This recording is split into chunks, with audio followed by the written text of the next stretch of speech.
Wow, that was really good. Thank you for leading us in worship. Well done. That's a great song, by the way. Amen? Amen. Well, good morning. My name is Bill, as Jack shared with you, Bill Newton. Work for the Arkansas Baptist State Convention, as he mentioned, Next Gen and Discipleship. So I get to do a lot of this kind of stuff. I actually live in Hot Springs, and man, it was a beautiful drive up this morning. I love creation and nature.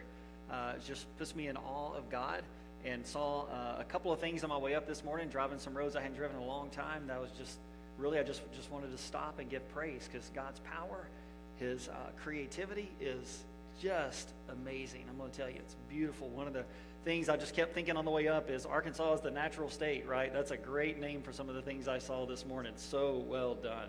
Well, I'm excited to be here with you this morning, get to talk with you about discipleship and how experiencing God can play a role in that. I'm excited for you as a church and as individuals to go through this beginning next Sunday, because it is really a revolutionary thing. So we're going to do a couple things this morning. First of all, if you have a Bible, I invite you to open to Matthew chapter 4, because we're going to talk about this really kind of from a discipleship perspective. But let me say this as you turn there. I am well, it's an understatement to say I'm a book nerd. I love to read. I have always loved to read. I have a lady in my life for years that was a neighbor growing up who was a librarian. And she helped instill, along with my mom and dad, just a love for books and a love for reading. And one of the things that I have noticed over the years, and you may have as well, is even in Christian circles now, there are so many books and so many Bible studies that are published. We have a wealth of resources, which I am really grateful for. But there are literally hundreds of books, Christian books, and Bible studies that are published every year. But with all those publications, there are really only a handful that rise to the top. There are only a handful that really get noticed really well. There's only a handful that really have a shelf life longer than a couple of months, to be honest with you. And I don't say that in a disparaging way. It's just the reality of the situation. There's a lot that gets published, but very little that gets a whole lot of press or has a big impact over a long amount of time.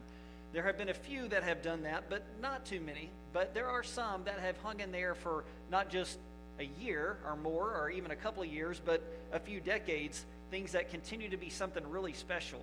One that came to mind right off the bat as I was just thinking about the longevity of some of the books and Bible studies over the years that have been published is Mere Christianity by C.S. Lewis. Don't know if you have ever read that book or not, but it is a Christian classic.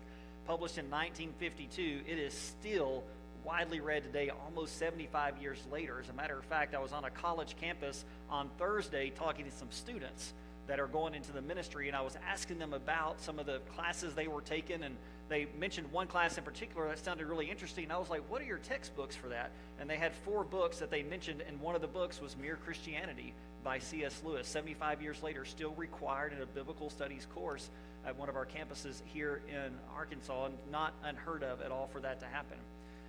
There are some others, one that you may be familiar with, if you're not familiar with Mere Christianity, that came about really about 20 or 30 years ago, but that a lot of churches did. A lot of individuals read this book, did this Bible study, and is still being published and widely used today, is The Purpose-Driven Life by Rick Warren. That's one that really impacted a lot of people, helped them understand what God had created them for, the purpose that they had. It was really revolutionary for a lot of churches, especially in the late 90s, early to mid-2000s, just kind of continued to be on, but still see it on the front end cap of bookstores today. I was in a Christian bookstore yesterday in our state as I was traveling, and there was the Purpose-Driven Life still there on the front. New cover, but the same truth, same biblical basis that was there. That was encouraging to see. Another one is the one that you have the opportunity to be a part of that has had a tremendous impact, and that is this Experiencing God study by the Blackabees that came out in 1990. So it's been 35 years, I guess. I'm not a great math guy, but I guess 35 years or so since this was first published, and it has had a tremendous impact for the kingdom in people both individually and in the churches that have done that together as a study. So this morning I want to do 2 things. One, I want to talk about Matthew chapter 4 and this issue of discipleship, what it looks like to follow God, some cultural stuff that's there. And then I want to take just a few minutes to walk through what are called the 7 realities of experiencing God, to give you an introduction to it if you're not familiar with it. Maybe, honestly, you're on the fence and you're like, I don't really know, like 12 weeks is a big commitment. There is, some daily work to do. And so just kind of want to help encourage you in that, to be honest, challenge you in that, but also just kind of give you a really good basis going into the study of what those 7 realities are and why they are so important. So Matthew chapter 4 is where we'll begin this morning. Let me read our passage, Matthew chapter 4, verses 18 through 22. We'll take a few minutes and break it down, and then we'll spend a few minutes going through the 7 realities.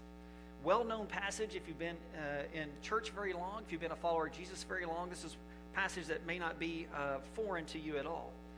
Beginning verse 18, as Jesus was walking along the Sea of Galilee, he saw 2 brothers, Simon, who is called Peter, and his brother Andrew. And they were casting a net into the sea, for they were fishermen. Follow me, he told them,